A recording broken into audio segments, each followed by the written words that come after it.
either full external features of heart is a window patient practical or blood supply. Okay.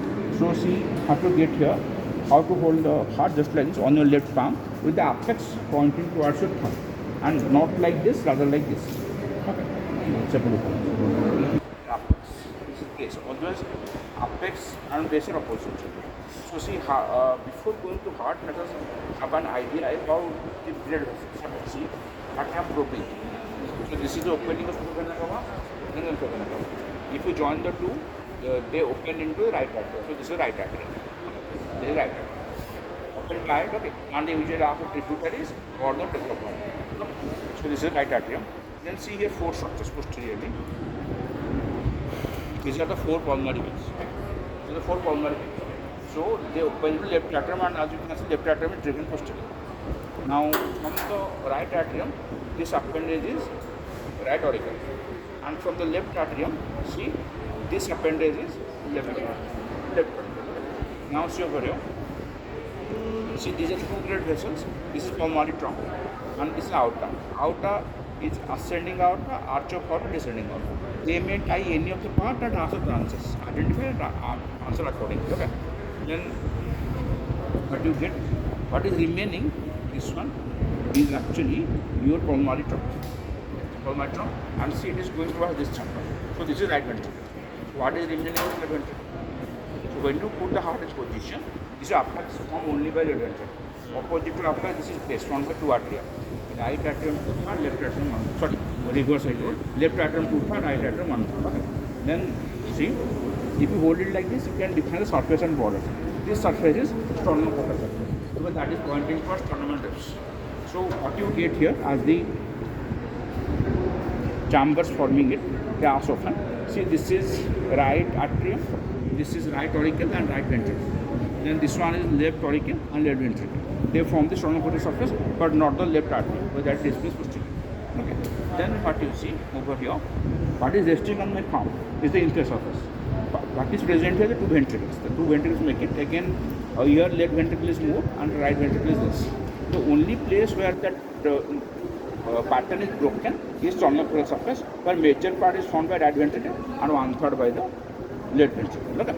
That they are 2/3, 1/3 relation. Okay. Then what you see over here, see this surface is left surface. See how it formed? Left auricle, left atrium, left ventricle. Then we go to the borders. Borders are three: right border, infra border, left border. So see, if you join the supravena cava opening with the infra vena cava, okay, this one, you join the opening of supravena cava with the infra vena cava. That is right border. Where right border ends, the infra border begins. The infra border spans between the infra vena cava opening and apex of heart. Okay. Where that ends, that is left border. Left border spans between apex of the heart and left auricle. Okay. Then they ask about grooves. This is the anterior interventricular groove, where you can find the artery running. That is your anterior interventricular artery, and along with that, what runs your great cardiac rhythm. Then this is, see, this is the posterior interventricular groove. It is term posterior, but it is actually on the inferior surface. So what it runs your artery by same name, posterior interventricular artery and middle cardiac rhythm. Okay.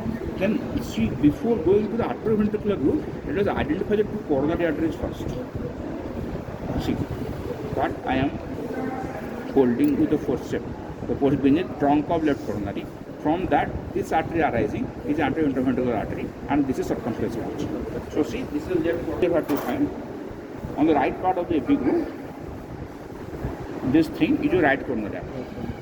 Okay, so see, this is the right one. The right coronary artery goes towards the right side, then hooks around the inferior border of heart and goes to be placed in the left part, right part of the your arterioventricular groove, and before uniting with the part of left coronary, it gives an artery here, that is posterior interventricular artery, that runs in the posterior interventricular groove. When they tie the right coronary artery, they ask name some branches. So the branches should be conus artery, right marginal artery, posterior ventricular artery, okay, or external artery. But right there, arterial rama, ventricular rama. Nobody is going to give mark for that. Okay. And see over here, what you get. This was your, sorry,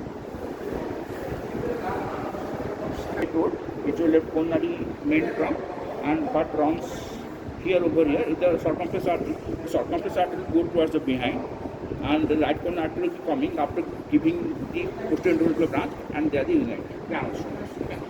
And over here, what you find, see this thin structure is a coronary sinus. See, when I'm putting the forceps in the right atrium, it is passing to the lumen of the structure. Coronary sinus that is opening into right atrium.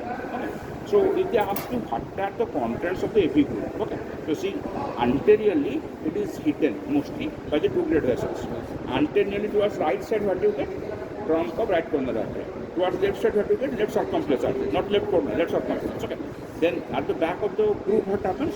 The circumflex branch and the right coronary branch unite, and also here you get the coronary sinus. That is the list of full contents of the epiglobe. List of the full contents of the epiglobe. Okay. So then this much is what they ask you to show. But even they can ask detail about the right coronary artery, left coronary artery, where they begin, what is their course, what are the branches. And if they try the left coronary, the side facing each other, then the branches. So tell two branches very easily, anterior artery and circumflex branch.